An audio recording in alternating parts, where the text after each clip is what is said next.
이 시간 하나님께서 우리에게 주시는 말씀은 신약성경 고린도전서 3장 1절에서 17절까지 말씀입니다. 고린도전서 3장 1절에서 17절까지 말씀, 신약성경 265쪽입니다. 봉독해 드리겠습니다. 형제들아, 내가 신령한 자들을 대함과 같이 너희에게 말할 수 없어서 육신에 속한 자, 곧 그리스도 안에서 어린아이들을 대함과 같이 하노라.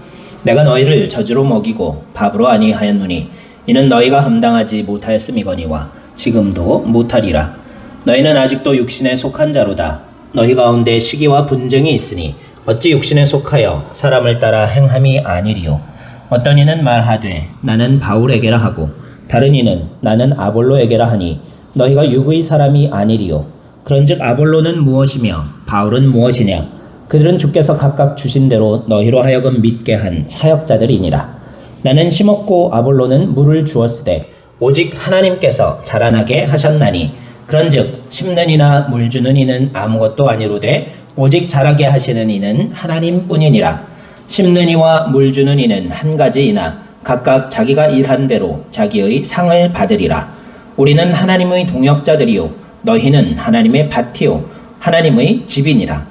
내게 주신 하나님의 은혜를 따라 내가 지혜로운 건축자와 같이 터를 닦아두매 다른 이가 그 위에 세우나 그러나 각각 어떻게 그 위에 세울까를 조심할지니라. 이 닦아둔 것 외에 능히 다른 터를 닦아둘 자가 없으니 이 터는 곧 예수 그리스도라. 만일 누구든지 금이나 은이나 보석이나 나무나 풀이나 짚으로 이 터 위에 세우면 각 사람의 공적이 나타날 터인데 그날이 공적을 밝히리니 이는 불로 나타내고 그 불이 각 사람의 공적이 어떠한 것을 시험할 것임이라. 만일 누구든지 그 위에 세운 공적이 그대로 있으면 상을 받고 누구든지 그 공적이 불타면 해를 받으리니 그러나 자신은 구원을 받되 불 가운데서 받은 것 같으리라. 너희는 너희가 하나님의 성전인 것과 하나님의 성령이 너희 안에 계시는 것을 알지 못하느냐? 누구든지 하나님의 성전을 더럽히면 하나님이 그 사람을 멸하시리라. 하나님의 성전은 거룩하니 너희도 그러하니라. 아멘. 할렐루야.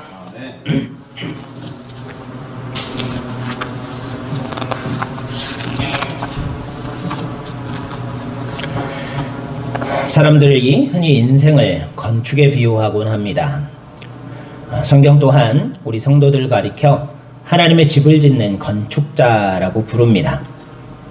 우리는 매일 아침 눈을 뜨면서부터 밤에 잠들 때까지 우리가 내뱉는 말 한마디, 우리가 내리는 결정 하나, 우리가 품는 마음의 동기 하나하나를 벽돌 삼아서 각자의 인생이라는 집을 지어가고 있습니다. 어떤 사람은 남들에게 자랑할 만한 화려한 외관을 가진 집을 짓기 위해 평생을 바칩니다. 어떤 사람은 안락하고 편안한 집을 짓기 위해 애를 씁니다. 그러나 오늘 본문에서 사도 바울은 고린도 교회 성도들에게 그리고 오늘 이 시대를 살고 있는 우리에게 아주 본질적이고도 떨리는 질문을 던집니다. 당신은 얼마나 크게 세웠냐가 아니라 대체 무엇으로 세우고 있습니까? 오늘 본문 12절에 등장하는 6가지 재료, 금, 은, 보석, 나무, 풀, 짚은 우리가 신앙생활을 하면서 사용하는 모든 말과 행위와 또 마음의 동기들을 의미합니다. 겉으로 보기에는 다 비슷해 보일지 모르지만 마지막 날 불의 시험이 닥칠 때에 그 진정한 실체가 드러나게 됩니다.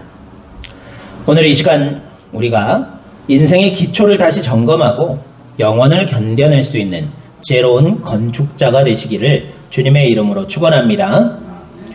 사도 바울은 먼저 고린도 교회의 영적 실태를 아주 아프게 꼬집고 있습니다. 고린도 교회는 사실 대단한 교회였습니다. 은사도 많았고 지식도 풍족했습니다. 하지만 바울은 그들을 향해 신령한 자들을 대함과 같이 할 수 없어 육신에 속한 자, 곧 그리스도 안에서 어린 아이들을 대함과 같이 하노라 하며 탄식하고 있습니다. 육신에 속한 자의 특징이 무엇입니까? 바로 이어지는 말씀에서 알 수 있듯이 시기와 분쟁입니다. 당시 고린도 성도들은 나는 바울파다, 나는 아볼로파다 하며 파당을 지었습니다. 이는 신앙의 본질인 하나님보다 사역자인 사람을 더 의지했기 때문입니다. 기초가 하나님이 아니라 사람에게 가 있을 때 그 신앙은 작은 바람에조차 흔들리는 부실 공사가 되고 맙니다. 그들은 단단한 음식을 먹지 못하고 젖이나 먹는 영적 유아 상태에 머물러 있었던 것입니다. 벌써 10년이 넘게 지났지만요. 거대한 태풍이 미국의 한 도시를 휩쓸고 지나갔을 때 일입니다. 해안가에 세워진 수많은 집 중 유독 화려한 대리석으로 장식된 한 저택이 힘없이 무너져 내렸습니다. 반면에 그 가까이에 있던 아주 평범하고 소박한 벽돌집은 창문 하나 깨지지 않고 그대로 서 있었다고 합니다. 사람들이 왜 그럴까 의아해하며 조사해보니 문제는 외벽의 화려함과 견고함이 아니었다고 합니다. 바로 눈에 보이지 아니하는 기초공사에 있었다고 합니다. 대리석집은 겉만 건드르르 했지 집안을 깊게 파지 않았습니다. 그와 다르게 벽돌집은 주인이 공사 기간의 절반 이상을 땅 밑의 안반에 말뚝을 박는 데 사용했다고 합니다. 평소 날씨가 좋을 때는 아무런 차이가 보이지 않았습니다. 하지만 폭풍이 오고 비바람이 몰아치게 되니까 무엇으로 세워졌는지가 그대로 폭로된 것입니다. 지금 우리의 신앙은 어떻습니까? 지금 평안할 때는 괜찮아 보일지도 모릅니다. 그러나 시험과 상처와 갈등이라는 삶의 폭풍이 닥쳐오게 되면 우리의 집은 버틸 수 있겠습니까? 바울은 신앙 건축에서 가장 중요한 요소가 바로 터에 있다고 강조합니다. 오늘 본문 11절을 보십시오. 이 닦아둔 것 외에 능히 다른 터를 닦아둘 자가 없으니 이 터는 곧 예수 그리스도라. 건축에서 터가 잘못되면 그 위에 금으로 쌓든 보석으로 쌓든 그것은 결국 재앙일 뿐인 겁니다. 사도 바울은 고린도 교회의 분쟁을 바라보며 그들이 예수라는 터 위에 사람을 덧씌우려 하는 것을 경고했습니다. 교회의 중심은 목회자도 유력한 평신도, 지도자도 아닙니다. 우리 인생의 주관자는 오직 예수 그리스도 한 분뿐이심을 잊지 마시기 바랍니다. 이탈리아의 명물인 피사의 사탑은 지금도 매년 조금씩 기울어지고 있다고 합니다. 그 이유는 설계자가 무능해서가 아니라 집안이 너무나 연약했기 때문이랍니다. 기초가 단단하지 못하니 층을 올릴수록 무게를 견디지 못하고 기우뚱거린 겁니다. 그와 반대로 뉴욕의 엠파이어 스테이트 빌딩은 거대한 무게를 견디기 위해서 건축가들이 지상 높이에 버금갈 만큼 깊게 땅을 파고 단단한 안반 위에 기초를 세웠다고 합니다. 우리의 영성도 이와 마찬가지입니다. 남들에게 보이는 성과, 사람들의 박수소리라는 모래 위에 집을 짓지 마시기 바랍니다. 오직 예수 그리스도의 십자가 부활이라는 안반 위에 여러분의 신앙을 고정하실 수 있기를 소망합니다. 기초가 예수님이시라면 우리의 인생 전체가 결코 흔들릴지언정 무너지지는 않게 될 줄 믿습니다. 터가 잘 닦였다면 이제 그 위에 올릴 재료를 지혜롭게 선택해야 합니다. 바울은 오늘 본문 말씀에서 두 부류의 재료를 아주 대조적으로 보여주고 있죠. 첫 번째 나무, 풀, 집을 이야기합니다. 이 재료들의 특징이 뭐예요? 구하기 쉽고 또 빨리 세울 수 있다는 점이에요. 나무는 겉보기에는 튼튼해 보이지만 습기에 약하고 또 불에는 아주 무력합니다. 풀과 집 역시 마찬가지죠. 가볍고 흔해서 구하기가 쉽습니다.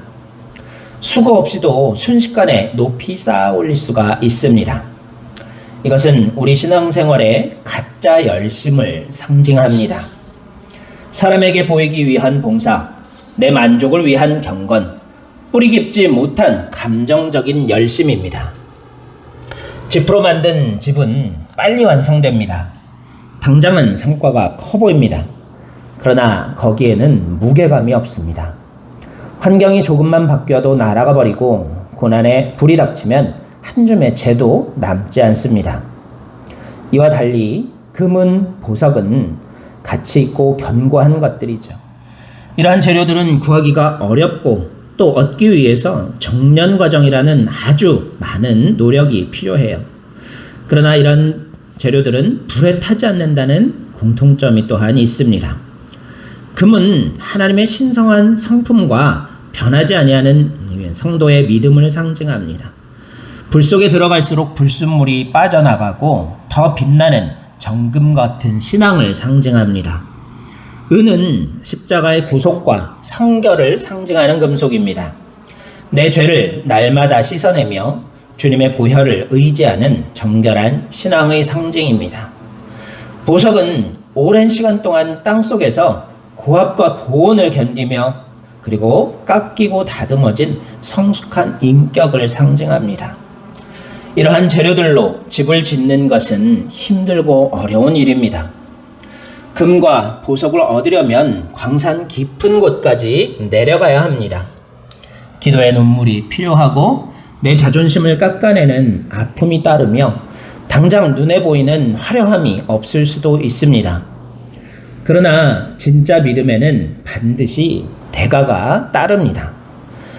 다윗이 아라우나의 타작마당에서 값없이는 내 하나님 여호와께 번제를 드리지 아니하겠다 하고 그 땅 주인에게 제 값을 주고 그 밭을 샀습니다.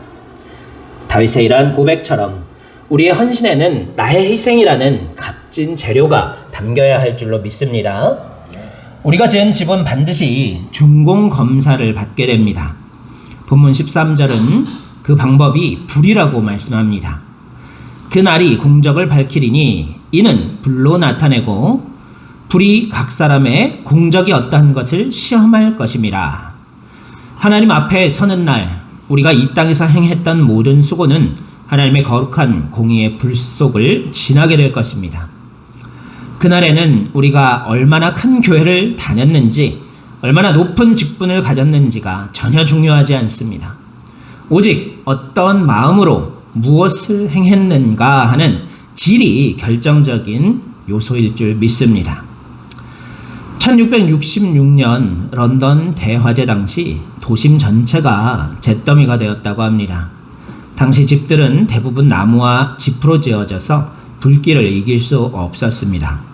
그러나 석재와 벽돌로 지어진 일부 관공서와 성당들은 그 뜨거운 열기 속에서도 형체를 유지했습니다.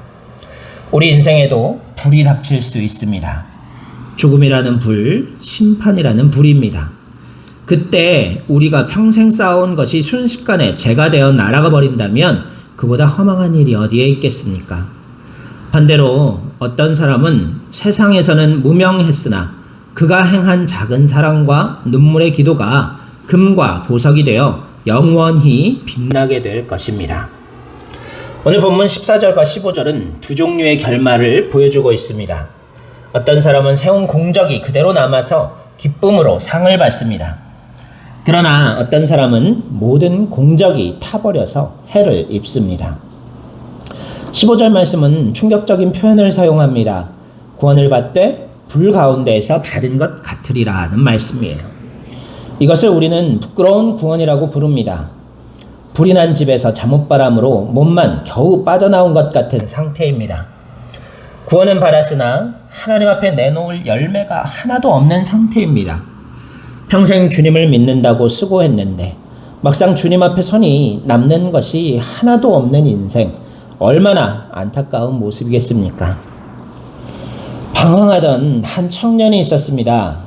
그는 어머니의 신앙을 조롱했고 세상을 즐기며 살았습니다. 세월이 흘러 어머니가 돌아가신 후에 어머니의 유품을 정리하다가 어머니의 낡은 성경책을 보게 되었습니다. 그런데 성경책의 특정 페이지들마다 유독 쭈글쭈글하게 부풀어 올라 있는 거예요. 자세히 보니 아들의 이름이 적힌 곳마다 눈물 자국이 겹겹이 쌓여 종이가 변형된 것이었습니다.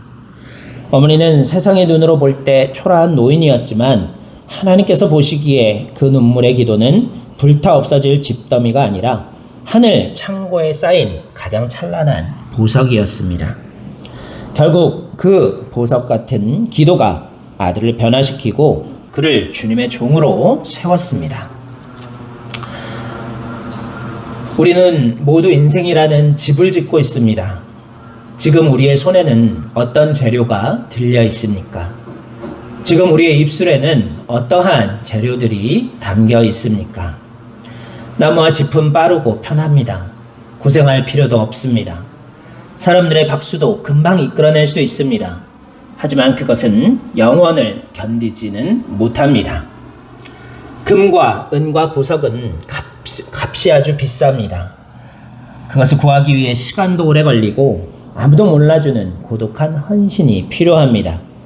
그러나 그것은 하나님의 불을 통과하고 나서도 찬란하게 빛납니다. 오늘 하나님께서 우리 한 사람 한 사람에게 물으십니다. 사랑하는 나의 자녀야, 너는 지금 무엇으로 내 인생을 세우고 있느냐? 먼저 기초를 점검하시기를 바랍니다. 예수 그리스도 외에 다른 것을 의지하고 있다면 바로 지금 그 기초를 바꾸시기를 소망합니다. 재료를 선별하시기 바랍니다. 외식하는 신앙, 사람에게 보이려는 집더미를 내려놓고 정직함과 거룩함이라는 금과 보석을 준비하십시오. 그리고 그날을 기대하시기 바랍니다. 세상의 명예는 사라지나 주님을 향한 진심은 영원히 남습니다. 우리가 훗날 주님 앞에 서는 날, 착하고 충성된 종아, 내가 지은 집이 참으로 아름답구나 라고 칭찬받으며 영광스러운 하나님의 상급을 누리는 저와 여러분 모두가 되시기를 주님의 이름으로 간절히 축원합니다. 기도드리겠습니다. 사랑의 하나님, 우리 인생의 유일한 기초가 예수 그리스도이심을 다시금 고백합니다. 세상의 박수와 편리함이라는 나무와 짚을 내려놓게 하시고 비록 더디고 힘들지라도 눈물과 순종의 재료인 금과 보석으로 우리 믿음의 집을 짓게 하옵소서. 마지막 날 주님의 불꽃 같은 시험 앞에서도 타지 않고 찬란히 빛나는 인생, 주님께 잘하였도다 칭찬받는 영광스러운 건축자들이 되게 하옵소서. 우리의 영원한 반석이 되시는 예수 그리스도의 이름으로 기도드리옵나이다. 아멘.